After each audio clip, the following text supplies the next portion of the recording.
Magandang araw mga kayabe. Ang gagawin namin ngayon, tractor head. Kasama namin yung chip namin. Chip Alan. Oh. Ang kasi nito, hard starting. Mga ilang oras lang nakatambay. Hindi na umaandar, kailangan bumbahin ulit natin. Kaya i-check natin ngayon kung bakit ganun. Kung ano yung sira. Umpisahan natin.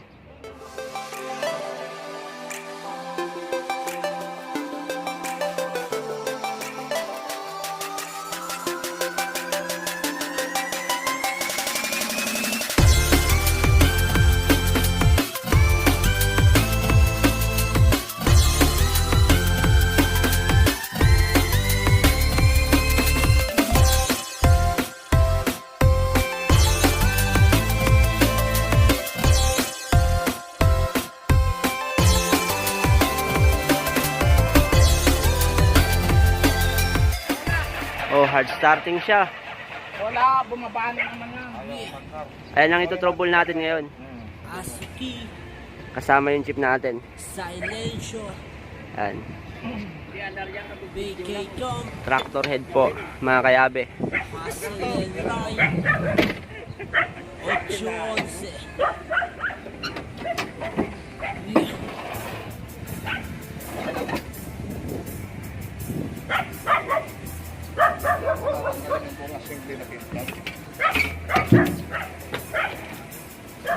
Ayan. Palagay mo, chip, ano kaya yung trouble nito? Bakit hard starting? Kadalasan sa ganyang klaseng trouble, ito lang, feed pump niya, itong buong assembly feed pump.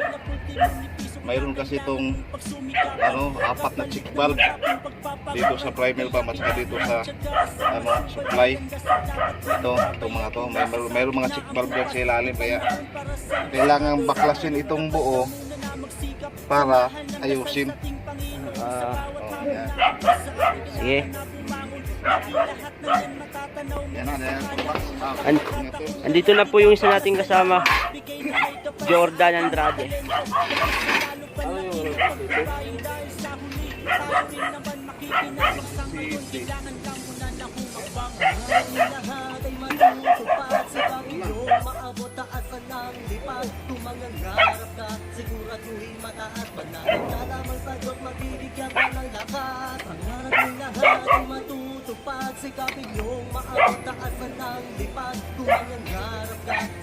Yun na po, sinisimulan na po nila baklasin.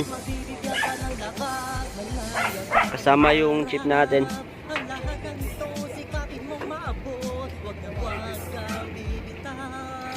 At yung isang malupit namin na mekaniko rito, Jordan.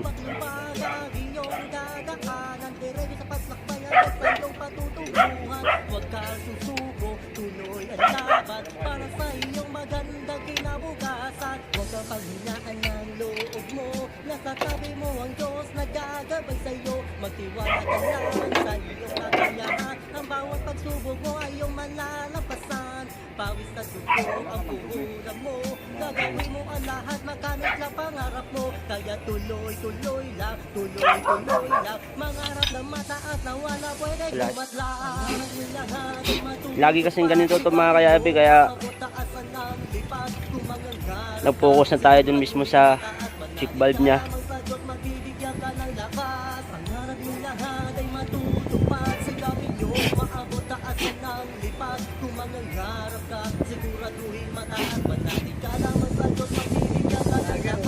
Sa bawat paghakbang minsan natatalisod ng saan ang tungo, samahan mo ng dalanan upang sa iyong ituro ang mukhang liwayway. Iyong mararating na kapatid, basta't ang pananalig sa itaas, hindi mo mapagyan respeto sa kapwa, lagi mong tanang-tangan. Saan ka man pumaraon, huwag kang manghamak.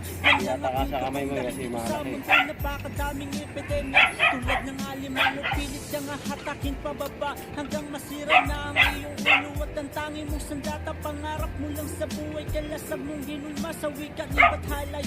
Lagi mong itatatak sa iyong kukote ang lahat. Ganyan lang po ang gagawin natin mga kayabi kapag paulit-ulit na hard starting yung sasakyan natin. Sa lahat ng hirap dahil sa huli matatamasa ang ginintuan na ani ng aking pangarap ibathala. Pangarap mo lahat ay matutupad, sigapin yung maabot taas ang Yan. langit. Kung ang nangarap Ito na yung pit pump assembly. mataas, manalig ka lamang sa Diyos, magbibigyan ka Nandito ng dito sa loob yung yung mga chick valve. Ito sa loob na to. Kaya kailangan natin tanggalin para matingnan. Okay. Mataas, manalig ka lamang sa Diyos, magbibigyan ka ng lakas. Lahat ay matutupad.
Ito yung mga chick valve na sinasabi ko.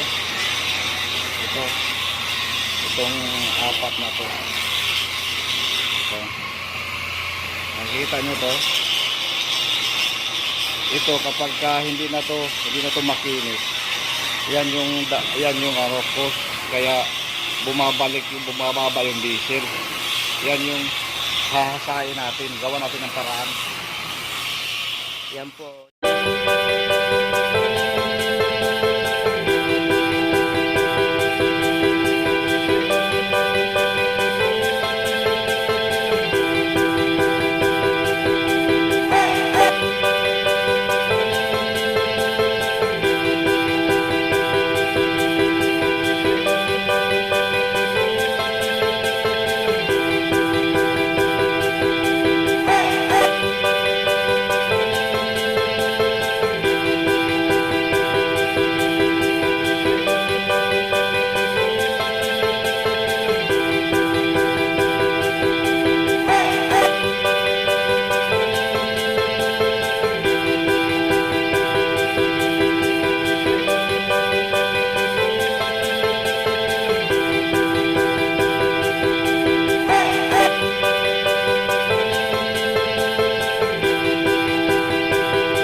Kailangan lang natin linisin yung mga chick valve.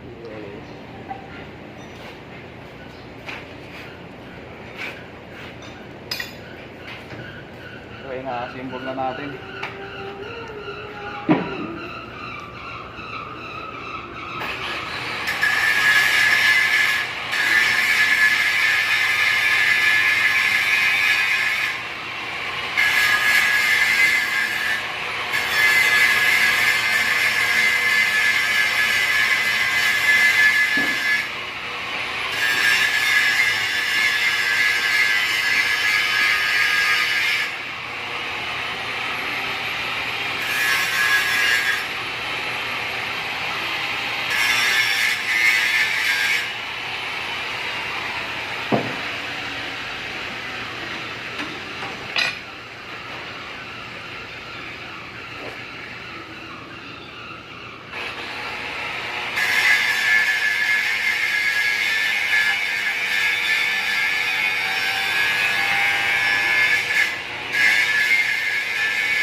napakalalim, hindi niya maiipit ng gusto yung ano. Tingnan nga.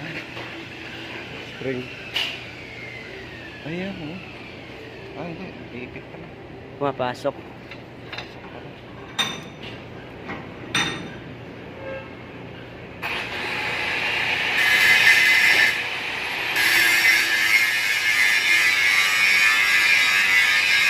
Okay. Wala. Simbol na ba? Wala nga. Pagkabalik ito dun sa truck. Wala na mga dito. Ayun, dito na tayo ngayon. Anong gagawin natin yan dito, idol? Ito po, lilinisin po natin sa maigi para malagyan ng panibagong silikon.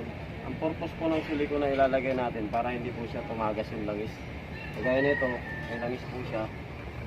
Ito po, punasan po natin din yung paglalagyan natin ng assembly. Assembly. Check valve.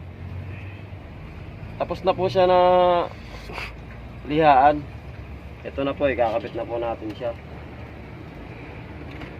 Lagyan natin ng silikon.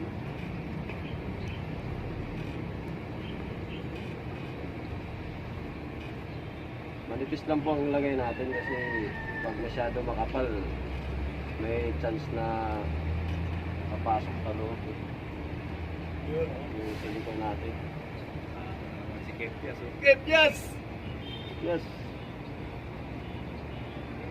Ito na po, ikakabit na po natin siya dito sa injection pump.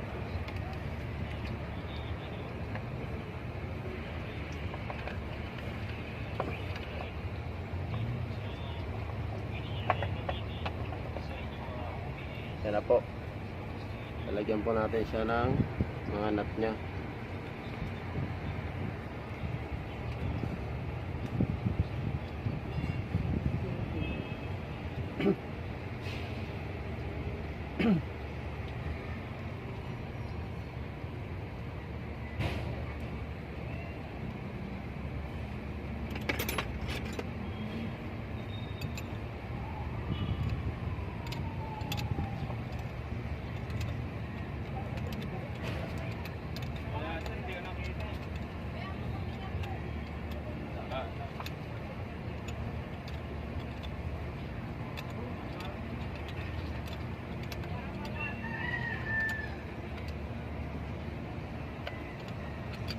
Shout out nga pala kay Kepias.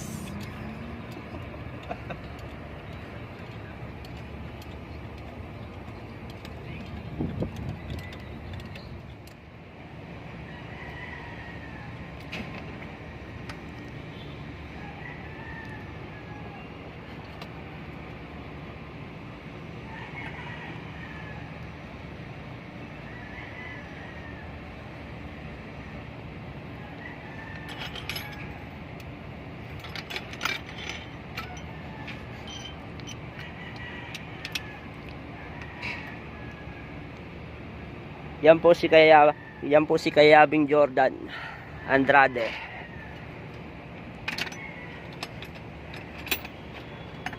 Isa din po yan sa malupit na mekaniko sa amin dito.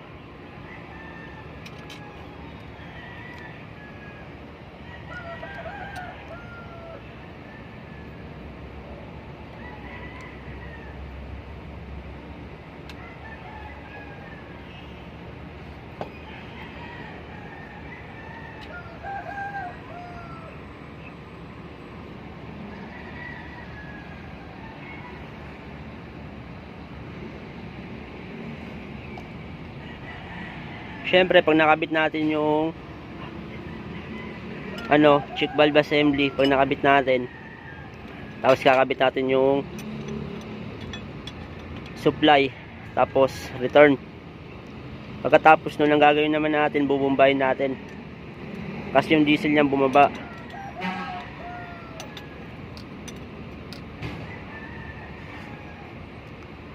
At nagkaroon ng hangin, tapos i-bleed muna. Titingnan natin kung solid na bago natin i-start.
Yan po, nakita nyo po, saglit lang po siya.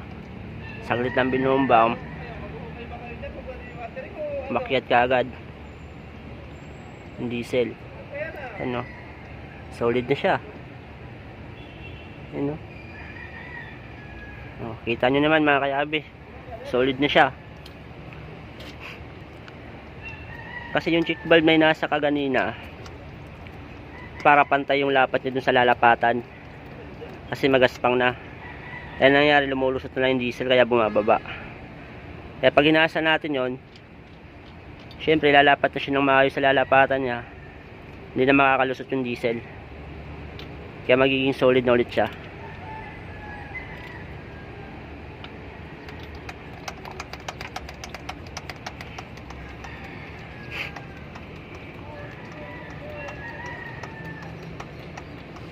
Start, pare. Oh, tapos na tayo bomba. Ngayon, i-start na natin.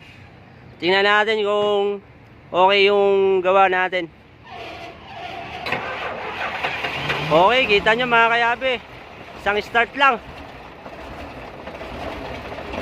Okay na siya. Success yung gawa natin.